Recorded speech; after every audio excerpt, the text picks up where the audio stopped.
Ladies and gentlemen, welcome back to the Indie Zone.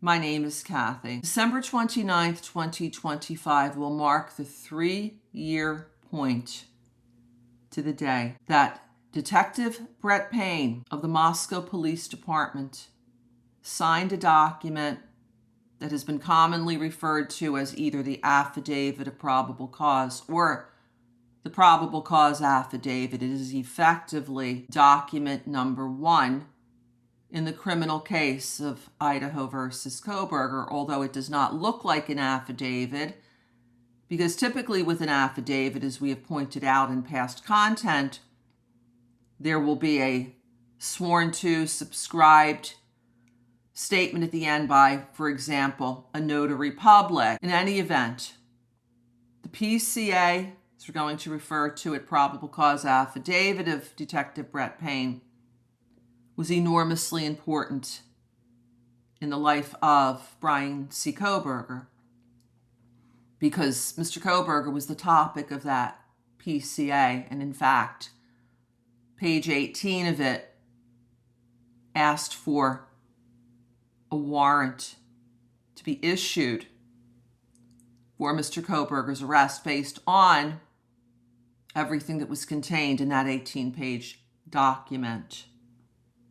Also on December 29th, 2022, thereafter,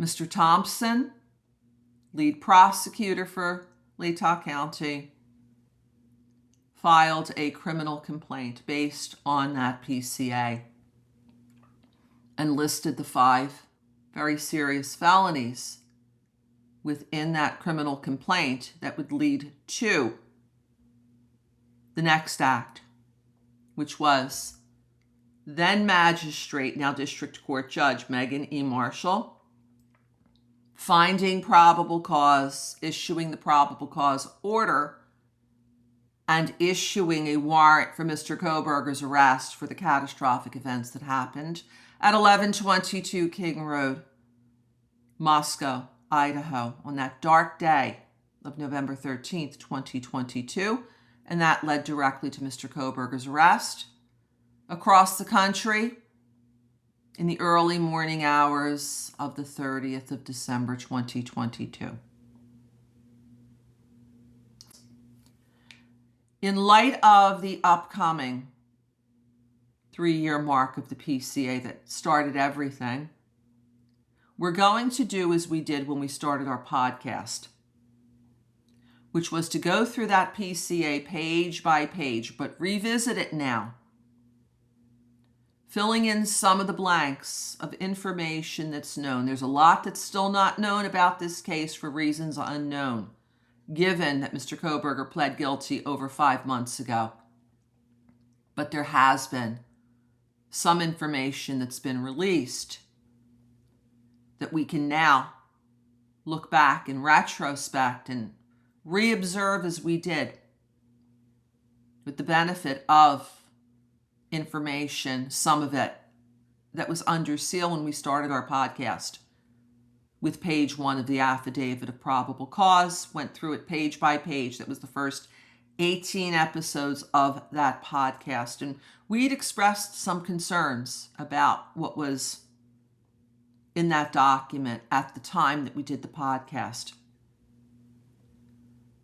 If you have not had an opportunity yet, and you're interested in accompanying us as we go through this journey, please listen to the first 18 episodes of Idaho versus Kohberger, the podcast.